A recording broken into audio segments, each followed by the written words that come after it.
Hi friends, hope you are doing well. March ending चल रहा है और income tax department 148 A clause b की शोकोज नोटिस इशू करने में बिजी हो गया है। बहुत सारे लोगों को ये शोकोज आ रही है, specially for the assessment year 2021। ये इम्पोर्टेंट है बिकॉज 31 मार्च 2024 को 3 साल इस असेसमेंट ईयर के ख़त्म हो रहे हैं।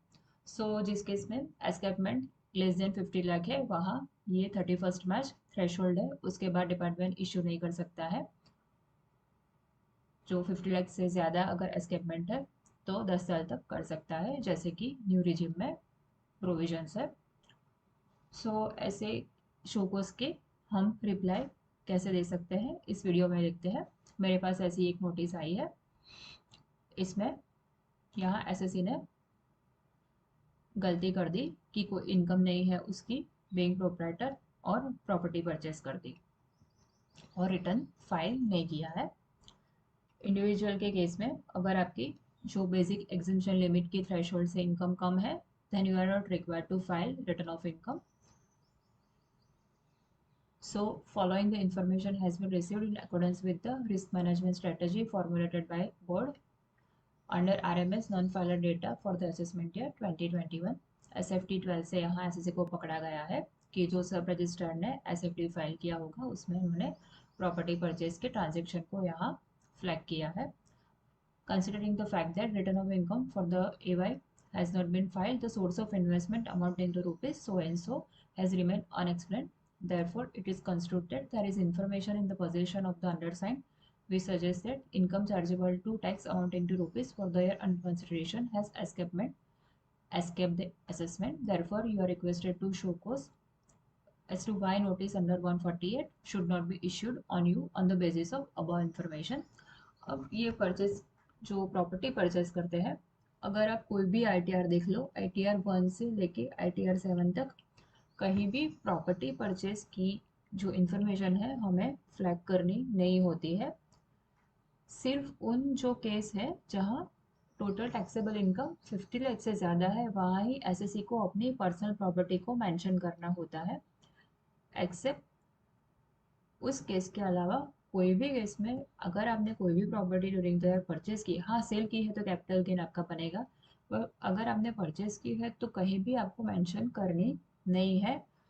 ये सारी नोटिस जारी करने से अच्छा है डिपार्टमेंट एक कॉल लेके जो आईटीआर है उसमें प्रोविजन कर दे कि जो इतनी वैल्यू से अगर ज़्यादा की प्रॉपर्टी आपने परचेज की है, then you are required to report that property into your ITR. तो बहुत सारी जो मिसअंडरस्टैंडिंग है, कन्फ्यूजन है, ऐसे नोटिस है, उससे टैक्स पेयर बच सकता है और डिपार्टमेंट का भी टाइम एंड कॉस्ट बचा सकते हैं. So anyway, you are requested to furnish the source of investment in the immovable property along with the supporting documentary evidence, copy of the purchase deed, details of the co-purchasers of the property, chantry value, market value as per the stamp duty. Please furnish the details of your share in the property purchased, copy of the challan along with the 26 QB. इतना जो basic requirements है उसको SSC को establish furnish करना है. देखते हैं इसका रिप्लाई हम कैसे दे सकते हैं. To the income tax officer, नीचे वार्ड का नाम और सिटी का नाम, रिस्पेक्टेड मैडम, यहाँ वो मैडम है, अगर सर है तो sir. Subject reply to the notice under section 148 A B in case of so and so PAN for the AY 2021. In the very first para you need to introduce कि आपको कौन सी notice मिली है, या आप notice का reference number भी दे सकते हैं अगर देना चाहे तो. I am in receipt of above mentioned notice dated so and so, as per which your good self has information that suggested income is chargeable to tax for the AY 2021 has escaped assessment within the meaning of 147 of the Act. I would like to make the following submission in this regard. अब उसके next para में जो information है उसको एक या दो line में आप बता सकते हो. As per the information available from the sub register under ISFT 12, I have purchased immovable property of rupees so and so and have not filed return of income for the year. और उसके next para में submission. I am an individual running proprietary concern engaged in the business of financial services, renting of immovable property, selling and purchasing land, building, erection, commissioning, installation services. As mentioned above, one of the firms यानी proprietary concern's main objective is renting of immobile properties. Accordingly, on date so and so, I entered into a sale deed with a partnership firm engaged into business of real estate development to acquire shops from their establishment. SSC ने shops purchase की है यहाँ.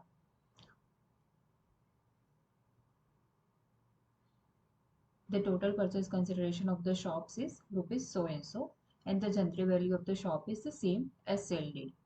The entire purchase consideration was made through a regular banking channel as mentioned on the page so and so of the sale deed. I have capitalized this property in my books of accounts. ठीक है, SSC ने अपने business के लिए property purchase की है और उसको अपनी बुक्स में कैपिटलाइज कर दी है. Since this is the only transaction of the year and that too capital asset acquisition, I was under bona fide belief that no return is required to be filed as I have no other income. SSC को loss यहाँ हुआ था तो he is not required to file income. The same is also verifiable from the 26 A's enclosed herewith. From the next year onwards, when the actual business commenced, I have duly filed the ITRs for all the years till date. I am enclosing herewith a copy of the purchase deed, ITR of the next 3 years, 26 QB, for your perusal. Now, next come to the source, which is the crux of this whole inquiry. कि आपने अगर ITR file नहीं किया है, फिर आप इतने पैसे लाए कहाँ से कि आपने ये प्रॉपर्टी को एक्वायर किया. So for the source, I am enclosing here with my capital account for the year. On verification of the same, it can be noted that I have introduced rupees so and so as my capital and proprietary concern. Out of this capital, I have made payments to the sellers of the property. I am also enclosing my bank statement. On verification of the same, it can be noted that I have substantial funds of my own from past savings to introduce this capital. Thus, the source of investment in the shop is the capital brought from my savings. I hope with this I have discharged my owners to explain the source. In no part of the investment remained unexplained. यानी SSC के पास past की substantial savings थी, उसमें से उन्होंने property purchase की और जो अपना बिजनेस है स्टार्ट किया. बिजनेस अभी तक कुछ कमेंस नहीं हुआ था, कोई भी इनकम नहीं थी, तो being individual he was not required to file ITR, इसलिए उन्होंने आईटीआर फाइल नहीं किया है. अब यहाँ एसएससी अगर नील आईटीआर भी फाइल कर देता तो ये इंक्वायरी से बच जाता, बट उन्होंने गुनाह कर दिया कि उन्होंने आईटीआर फाइल नहीं किया. So concluding remarks, I was under bona fide belief that no return is required to be filed in absence of any income. Thus, there is no escapement under Section 147, and it is requested proceeding to drop and at this juncture obliged. The above submission will satisfy your requirements. I am also willing to furnish any other details it calls for during these proceedings. Thanking you, yours truly.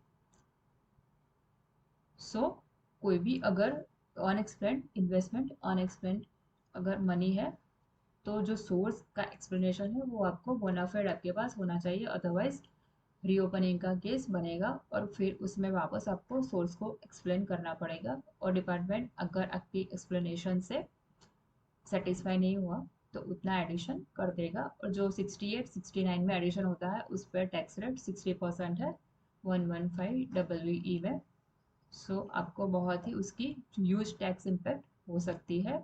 So I hope ये video आपको पसंद आई होगी. आपकी भी कोई query हो इस topic को लेके तो नीचे आप कमेंट बॉक्स में डाल सकते हैं. I will try to reply all your queries. Thanks for watching my video. Have a good day.